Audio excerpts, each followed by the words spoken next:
कृष्ण का जन्म 5000 साल पहले भाद्रपद के महीने में अंधेरे पखवाड़े के 8वें दिन हुआ था, क्योंकि उनके माता पिता वासुदेव और देवकी को देवकी के भाई दुष्ट राजा कंस ने कैद कर लिया था।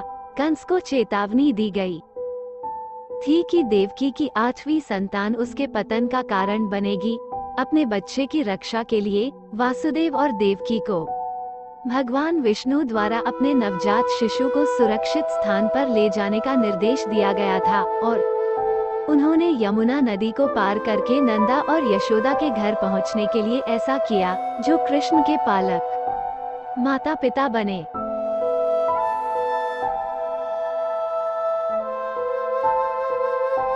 वृंदावन में कृष्ण का बचपन अपने दोस्तों और परिवार के साथ चंचल और शरारती गतिविधियों से भरा हुआ था। वह चरवाहों के घरों से मक्खन और दूध चुराता था और गोपियों के साथ मजाक करता था। उन्होंने राक्षसों को पराजित करके और वृंदावन के लोगों को नुकसान से बचाकर अपनी दिव्य शक्तियों का भी परिचय दिया। कृष्ण की बचपन की कहानियां हिंदुओं में लोकप्रिय हैं और वे कई लोगों के लिए खुशी और प्रेरणा का स्रोत हैं। कंस एक क्रूर और दुष्ट राजा था जिसने भगवान कृष्ण की जन्मभूमि मथुरा पर शासन किया था। वो उस भविष्यवाणी से भयभीत था जिसमें कहा गया था कि देवकी की 8वीं संतान उसके पतन का कारण होगी। ऐसा होने से रोकने के लिए उसने वासुदेव और देवकी को कैद कर लिया और कृष्ण को छोड़कर उनके सभी बच्चों को मार डाला।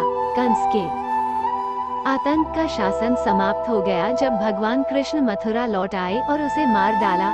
इस घटना को भगवान कृष्ण के जन्मदिन जन्माष्टमी के रूप में मनाया जाता है। कृष्ण ने महाकाव्य महाभारत में एक महत्वपूर्ण भूमिका निभाई। अर्जुन के सारथी और सलाहकार के रूप में सेवा करते हुए पांडव भाइयों में से एक, जो हस्तिनापुर राज्य के नियंत्रण के लिए अपने कौरव चचेरे भाइयों के खिलाफ लड़ाई में लगे हुए थे। कृष्ण ने युद्ध के मैदान में अर्जुन को कर्तव्य और वैराग्य पर अपनी प्रसिद्ध शिक्षा दी। उन्होंने पांडवों को युद्ध जीतने में मदद करने के लिए अपनी दिव्य शक्तियों का भी इस्तेमाल किया। महाभारत हिंदू पौराणिक कथाओं में सबसे महत्वपूर्ण महाकाव्यों में से राधा के लिए कृष्ण का प्रेम हिंदू पौराणिक कथाओं में सबसे प्रसिद्ध कहानियों में से एक है। राधा वृंदावन की एक चरवाहे लड़की थी जो कृष्ण के साथ गहराई से प्यार करती थी। उनका प्यार शुद्ध और निस्वार्थ था और उनकी कहानी भक्ति और दिव्य प्रेम का प्रतीक बन गई है। किंवदंतियों के अनुसार राधा और कृष्ण का प्रेम केवल एक शारीरिक या रोमांटिक प्रेम नहीं था, बल्कि एक आध्यात्मिक और दिव्य प्रेम था जो सभी सीमाओं को पार कर गया था। भगवान विष्णु के 8वें अवतार कृष्ण हिंदू पौराणिक कथाओं में सबसे प्रिय और पूजनीय शख्सियतों में से एक है। उनका जीवन चमत्कारी घटनाओं और दैवीय हस्तक्षेपों से भरा हुआ है, जिनमें से पौराणिक कथाओं के अनुसार नरकासुर नाम के एक राक्षस ने 16,000 महिलाओं का अपहरण कर लिया था और उन्हें अपने महल में कैद कर लिया था। कृष्ण, जो अपनी बहादुरी और करुणा के लिए जाने जाते थे, ने महिलाओं को बचाने और राक्षस को हराने का फैसला किया। वो राक्षस के महल में गया और उसके साथ एक भयंकर युद्ध किया। अंततः विजयी हुआ।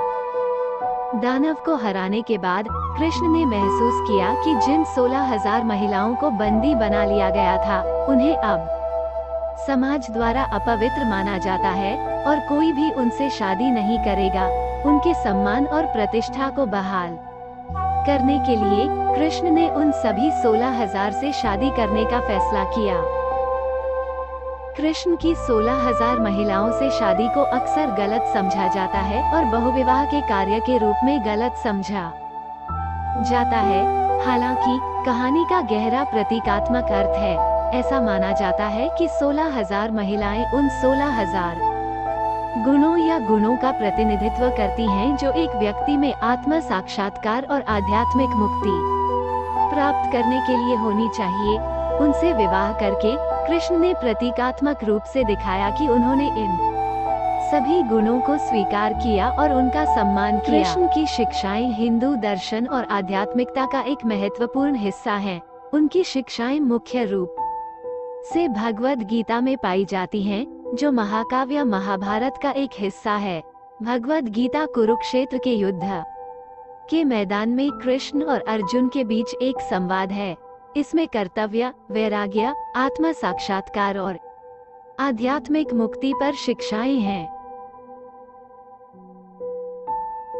कृष्ण के जीवन को कई चमत्कारी घटनाओं और दैवीय हस्तक्षेपों द्वारा चिन्हित किया गया था। उनकी मृत्यु कोई अपवाद नहीं थी। किंवदंतियों के अनुसार जरा नाम के एक शिकारी ने गलती से कृष्ण को एक तीर मार दिया था, जिसने गलती से उन्हें हिरण समझ लिया था। जैसे ही कृष्ण मर रहे थे, उन्होंने जरा को क्षमा कर दिया और उसे मुक्ति प्रदान की। कृष्ण की मृत्यु को एक दैवीय प्रस्थान माना जाता है, क्योंकि वो अपने शाश्वत निवास वैकुंठ में लौट आए और अपने नश्वर शरीर को पीछे छोड़